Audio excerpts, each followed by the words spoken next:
बिस्मिल्लाहिर्रहमानिर्रहीम। अस्सलामु अलैकुम। खलीफा हारून रशीद की एक लौंडी थी जो निहायत ही काली कलोटी और बदसूरत थे। एक दिन खलीफा ने लौंडियों के दरमियान अशरफियाँ लुटाईं। सब लौंडियाँ अशरफियाँ चुनने लगें, मगर वो बदसूरत लौंडी खड़ी रही और खलीफा के चेहरे की तरफ देखती रही। किसी ने पूछा कि तू अशरफियाँ क्यों नहीं लूटती है? उसने कहा, इन लूटने वालियों का मकसद अशरफियाँ हैं और मेरा मतलूब अशरफियों का मालिक है। खलीफा ने उसकी इस बात को पसंद किया और अपने मकरबों में दाखिल कर लिया और बहुत सा माल अता किया। दूसरे बादशाहों को ये खबर पहुंची कि हारून रशीद एक स्याह फाम लौंडी पर आशिक हो गया।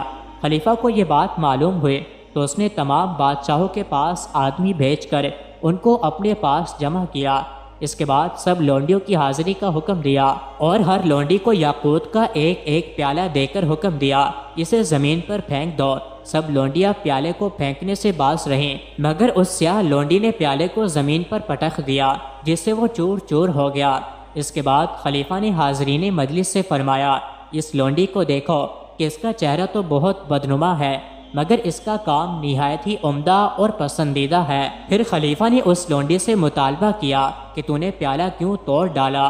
उसने दस्ते बस्ता अर्ज किया, हजूर ने मुझे इसके तोड़ने का हुक्म दिया, बस मैंने देखा कि इसके तोड़ने में खलीफा के ख़जाने में कमी होगी और इसके ना तोड़ने में खलीफा के हुक्म में नुकसान होगा और ख़जाने में नुकसान वाक़ई होना बेहतर है, इसलिए कि इस सूरत में खलीफा के हुक्म की हुर्मत और तौक़ीर बाकी रहती है।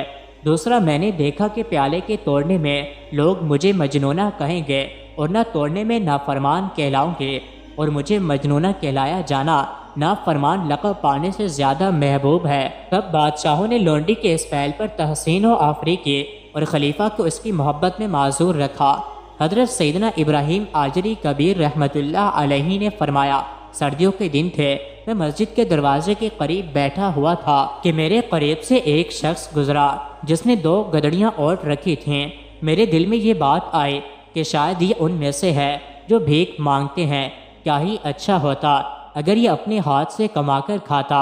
जब मैं सोया तो ख्वाब देखा कि मेरे पास 2 फरिश्ते आए, मुझे बाजू से पकड़ा और उसी मस्जिद में ले गए। मैंने देखा कि करीब ही एक शख्स 2 गदड़ियाँ ओढ़े सो रहा है। जब उसके चेहरे से गदड़ी हटाई गई तो मैं हैरान रह गया कि ये वही शख्स है जो मेरे करीब से गुजरा था। फरिश्तों ने मुझसे कहा, इसका गोश्त खाओ। मैंने कहा, मैंने तो इसकी ग़ीबत नहीं की। कहा, क्यों नहीं? तेरे नफ्स ने इसकी ग़ीबत की और तूने इसको हक़ीर जाना और इससे ना खुश हुआ। हज़रत सैयदना इब्राहीम आजरी रहमतुल्लाह अलैहि फरमाते हैं कि फिर मेरी आँख खुल गई। खौफ की वजह से मुझ पर लर्ज़ा तारी हो गया। मैं मुसलसल 3 दिन उसी मस्जिद के दरवाजे पर बैठा रहा, सिर्फ फ़र्ज नमाज के लिए वहाँ से उठता। मैं दुआ करता रहा कि मुझे वो शख्स दोबारा नज़र आ जाए ताकि मैं उससे माफ़ी मांग सकूं। 1 माह बाद वो पुरइसरार शख्स इस हाल में नज़र आया कि उसके जिस्म पर 2 गदड़ियाँ थीं। मैं फ़ौरन उसकी तरफ लपका। मुझे देखकर वो तेज़ तेज़ चलने लगा। मैं भी उसके पीछे हो लिया। जब मुझे महसूस हुआ कि शायद मैं उसके करीब न पहुँच सकूँगा और ये मुझसे दूर चला जाएगा, तो मैंने कहा, ए अल्लाह के बंदे, मैं तुझसे कुछ बात करना चाहता हूँ। उसने कहा, ए इब्राहीम, क्या तुम भी उन लोगों में से हो जो दिल के ज़रिए मोमिनीन की ग़ीबत करते हैं?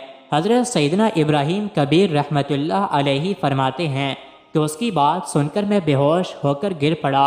जब अफाका हुआ तो वो शख्स मेरे सराहने खड़ा था। उसने कहा, क्या दोबारा ऐसा करोगे? मैंने कहा, नहीं, अब कभी भी ऐसा नहीं करूँगा।